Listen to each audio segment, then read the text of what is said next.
بسم اللہ الرحمن الرحیم۔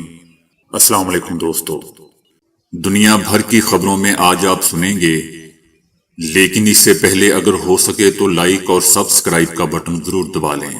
شکریہ۔ امریکہ کی طرف سے عین الاسد نامی فوجی اڈے پر تعینات سینکڑوں امریکی فوجیوں اور افسران کو دوستو واپس بلانے کا عمل جلد ہی شروع ہو جائے گا۔ یہ فیصلہ عراق اور امریکہ کے درمیان طے پانے والے سیکیورٹی معاہدے کے تحت کیا گیا ہے، جس کے مطابق امریکی افواج جو داعش سے نمٹنے کے بعد بین الاقوامی اتحاد کے تحت سال 2014 سے عراق میں موجود تھی، اب آہستہ آہستہ ملک سے نکل جائے گی۔ دوستو یاد رہے کہ عراق میں بغداد سے 200 کلومیٹر مغرب میں صوبہ الانبار کے شہر البغدادی میں دریائے فرات کے قریب واقع معروف فوجی اڈہ عین الاسد عراق میں موجود اہم امریکی فوجی مراکز میں سے ایک شمار ہوتا ہے، جہاں اس وقت بھی عراقی فوج کے ساتھ ساتھ سینکڑوں امریکی فوجی موجود ہیں۔ آسٹریلیا کے وزیر اعظم انتھونی البانی نے آزاد فلسطینی ریاست کو تسلیم کرنے کے اپنے فیصلے کا دفاع کرتے ہوئے اعلان کیا ہے کہ آسٹریلوی عوام غزہ کی پٹی میں ڈھائے جانے والے غیر انسانی صہیونی مظالم سے بیزار ہو چکے ہیں۔ انہوں نے فلسطین کو تسلیم کرنے کے فیصلے پر امریکی اعتراض کو یکسر مسترد کرتے ہوئے کہا ہے کہ آسٹریلوی عوام غزہ میں وقوع پذیر ہونے والے وسیع انسانی تباہی سے بیزار ہو چکے ہیں۔ مقبوضہ فلسطین کے لیے امریکی سفیر کے بے بنیاد دعووں کا جواب دیتے ہوئے آسٹریلوی وزیر اعظم کا کہنا تھا کہ وہ کسی اور ملک کا سفیر ہے، ہمارا نہیں۔ وہ کسی دوسری جگہ پر ہے، پھر بھی آسٹریلیا میں نہیں ہے۔ میرا کام آسٹریلوی عوام کے مفادات کا دفاع ہے، اور آسٹریلوی عوام ہر شب اپنے ٹیلی ویژن پر جو کچھ دیکھتے ہیں وہ اس سے بیزار ہو چکے ہیں۔ آسٹریلوی وزیر اعظم کا دوستو کہنا تھا کہ جب آپ بچوں کو بھوک سے مرتے دیکھتے ہیں، جب آپ دیکھتے ہیں کہ بچوں کی جانیں ضائع ہو رہی ہیں، اور دیکھتے ہیں کہ خاندانوں کے خاندان خوراک کی و پانی کے حصول کے لیے قطاروں میں آ کھڑے ہوتے ہیں، تو یہ امر ایک انسانی رد عمل کو جنم دیتا ہے جو کسی طور پر بھی حیران کن نہیں، بلکہ مشرق وسطی میں جاری یہ تنازع گزشتہ 77 سال سے جاری ہے۔ آسٹریلوی وزیر اعظم کا کہنا تھا کہ غزہ میں اسرائیل کے غیر انسانی اقدامات معصوم جانوں کے ضیاع، غربت اور تشدد کا باعث بن رہے ہیں کہ جو مکمل طور پر ناقابل قبول ہے۔ قابض اور شفاق صہیونی رجیم کے اولین حامی ملک امریکہ کے صدر ٹرمپ نے بظاہر غزہ کی پٹی میں عائد سخت ترین صہیونی پابندیوں پر دوستو واضح انداز میں تنقید کی ہے۔ صدر ٹرمپ کا کہنا تھا کہ میں صحافیوں کے آنے کے ساتھ اتفاق کرتا ہوں۔ ٹرمپ نے مزید کہا کہ میں چاہتا ہوں کہ ایسا ہو جائے۔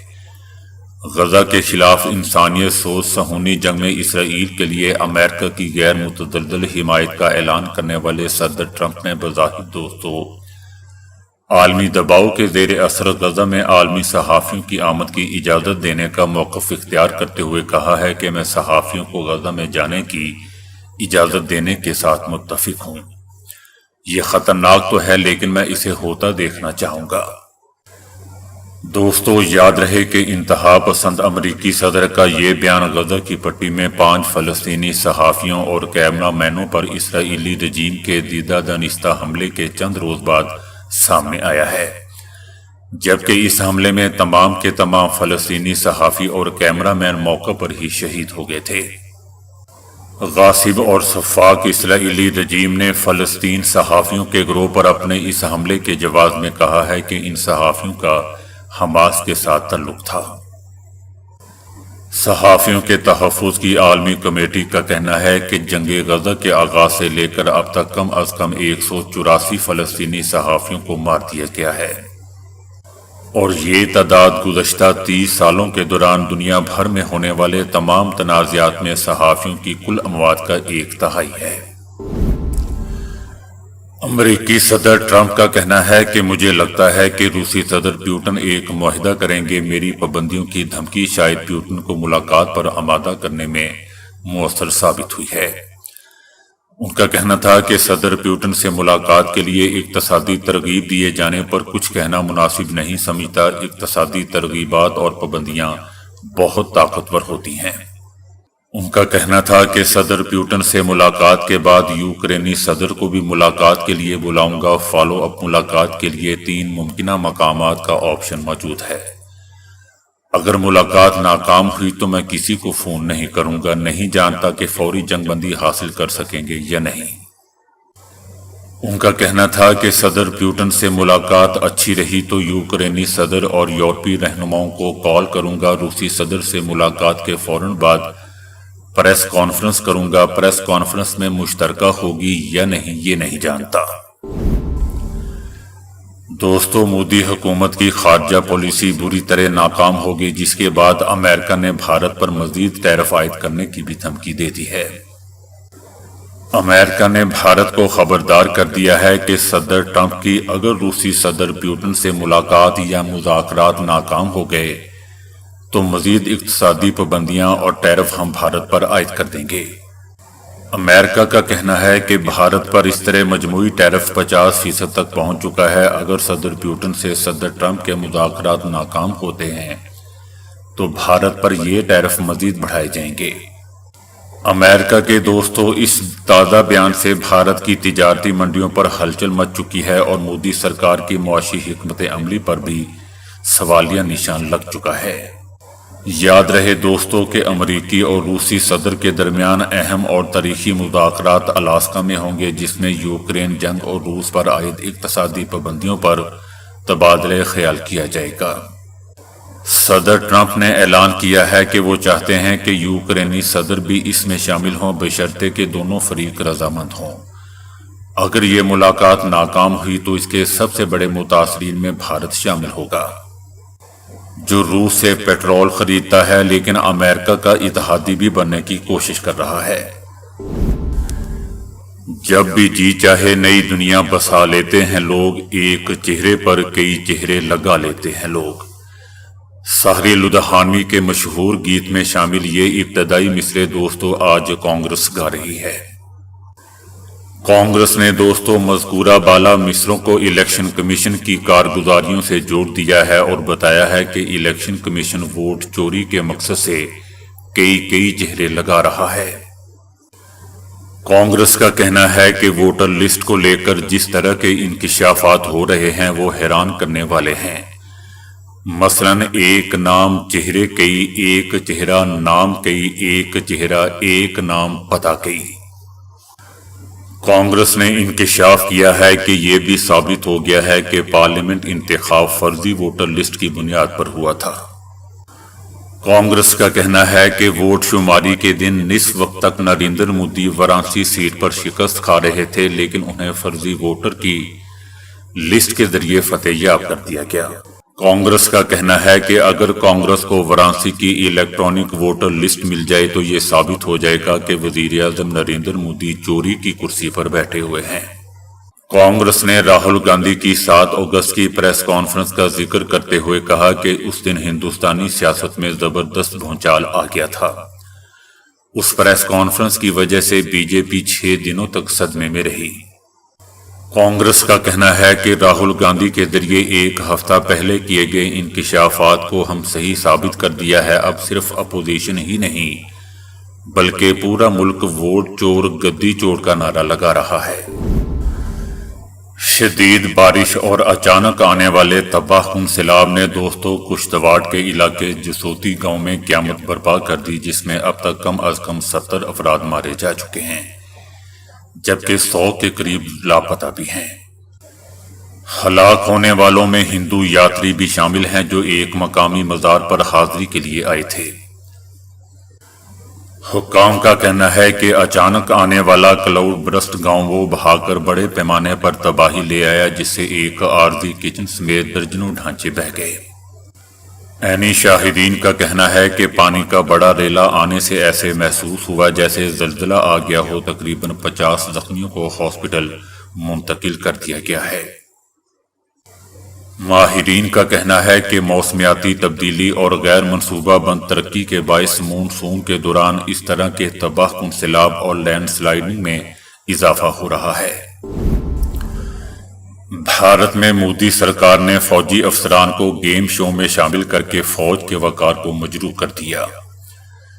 بی جے پی کی کٹ پتلی مودی سرکار فوج کو سیاسی پروپیگنڈے اور سٹیج ڈراموں کا حصہ بنا رہی ہے جو پہلے ہی حصہ ہیں۔ فوج کا منصب بدل کر مودی نے اسے سیاست اور مزاح کا کھلونا بنا دیا ہے۔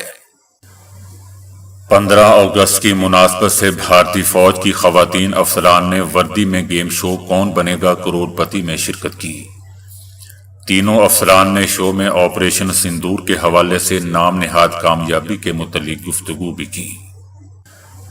فوجی وردی میں ٹی وی شو میں گیم شرکت نے سوشل میڈیا پر شدید بحث چھیڑ دی ہے۔ مشہور بھارتی اداکار پرکاش راج نے خواتین فوجی افسران کی اس شرکت پر طنز کیا ہے۔ پرکاش راج کا کہنا ہے کہ جلد فوجی افسران بگ باس میں بھی آئیں گے، آگے کیا ہوگا پتہ کچھ نہیں۔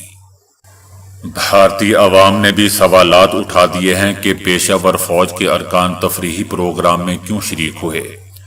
دوستو، پیشہ ور ہوں تو شریک نہ ہوں، جب پیشہ ور ہی نہیں ہے تو پھر کیوں نہ شریک ہوں۔ لوگوں کا کہنا تھا کہ کروڑ پتی محض پیسہ کمانے کا شو ہے، فوجی خواتین کو بھیج کر اسے متنازع بنا دیا گیا۔ اس شو کا اصل مقصد عوام کو کروڑ پتی بنانا ہے۔ بھارتی عوام نے سوال کیا ہے کہ کیا مودی سرکار عسکری اداروں کے افسران سے پیسوں کے عوض بیانات دلوا رہی ہے اور ایسے گیم شو کروا رہی ہے؟ دوستو، بھارتی عوام کا ہی کہنا ہے کہ عسکری اداروں کی خواتین کو شو میں بھیجنے کا مقصد پیسہ کمانا، ہمدردی سمیٹنا اور بے عزتی کو چھپانا ہے۔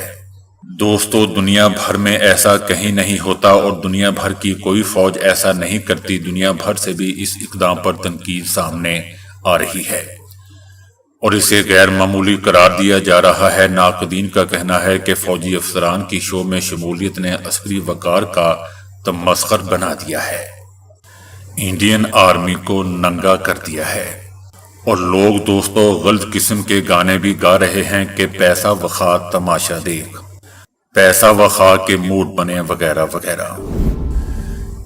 پاکستان تحریک انصاف نے سوشل میڈیا پر مارکہ حق پر مہم چلانے والے پی ٹی آئی کے لوگوں کو ایوارڈ نہ ملنے پر شکوہ کر دیا۔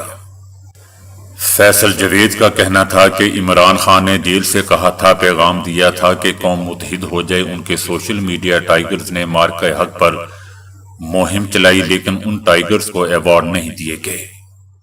ان کا کہنا تھا کہ عمران خان کے ٹائیگرز نے مارکہ حق کے دوران رات جا کر بھارت کا جھوٹا پروپیگنڈا بے نقاب کیا۔ ان سوشل میڈیا ٹائیگرز کو ایوارڈ نہیں دیے گئے، آپ نے ایوارڈ کی وقت ختم کر دی۔ فیصل جاوید کا کہنا تھا کہ یوم آزادی کے اشتہار میں پورے ٹبر کی تصویر تھی اور قائد اعظم کی نہیں تھی، جس کی ہم مذمت کرتے ہیں۔ حکومت کا یہ اقدام شرمناک ہے، ہمیں وضاحت چاہیے کہ کیوں اشتہار سے قائد اعظم کو نکالا گیا۔ دوستو، فیصل جاوید سے میں 100% نہیں بلکہ 150% متفق ہوں۔ وزیر دفاع خواجہ محمد آصف کا کہنا ہے کہ پاکستان نہ ہی نیوکلیئر بلیک میلنگ کر رہا ہے اور نہ ہی اس پر یقین رکھتا ہے۔ پاکستان کے جوہری اثاثے صرف ملکی دفاع کے لیے ہیں۔ ان کا کہنا تھا کہ وزیر اعظم نریندر مودی کو اب خواب میں بھی پاکستان اور پاکستانی فوج نظر آ رہی ہے۔ مودی کے لیے پاکستان سے جنگ ایک ڈراؤنا خواب بن چکا ہے۔ وہ بنیادی طور پر اپنے ووٹرز کو مطمئن کر رہے ہیں۔ وزیر دفاع کا کہنا تھا کہ پاکستان نے اپنے دفاع میں جنگ لڑی اور جنگ جیتی بھی۔ نریندر مودی کے لیے دوسری جنگ بھارت کے اندر نظر آ رہی ہے۔ بھارت کے اندر سے نریندر مودی کے خلاف آوازیں اٹھ رہی ہیں۔ بھارتی شہری خود کہہ رہے ہیں کہ مودی کا رویہ ایسا تھا کہ جنگ تک نوبت آ گئی۔ مودی پر کانگریس سمیت چھوٹی ریاستوں میں بھی شہری اب تنقید کر رہے ہیں۔ ان کا کہنا تھا کہ آج سے سال یا 1.5 سال پہلے بھارت کا سیاسی اور معاشی طور پر کچھ مقام تھا، دنیا میں مقام تھا۔ مودی کے ہاتھوں بھارت اب اپنا مقام کھو بیٹھا ہے۔ دوسری طرف نائب وزیر اعظم اسحاق ڈار کا کہنا ہے کہ فیلڈ مارشل عاصم منیر، ہماری بہادر فوج، ایئر فورس اور نیوی نے بھارت کو سبق سکھایا۔ پاکستان کے ساتھ جس نے بھی جان بوجھ کر دشمنی کی اس کا انجام برا ہوا۔ چاہے وہ باہر کا دشمن ہو یا اندر کا دشمن۔ ان کا کہنا تھا کہ ہمیں کہا گیا کہ ڈیفالٹ ہو جائیں گے، لیکن اللہ کے فضل سے ہم نے خود کو اس مشکل سے نکال لیا۔ تو دوستو، ابھی کے لیے اتنا ہی۔ ویڈیو کو لائک اور شیئر کرنے کا بہت بہت شکریہ۔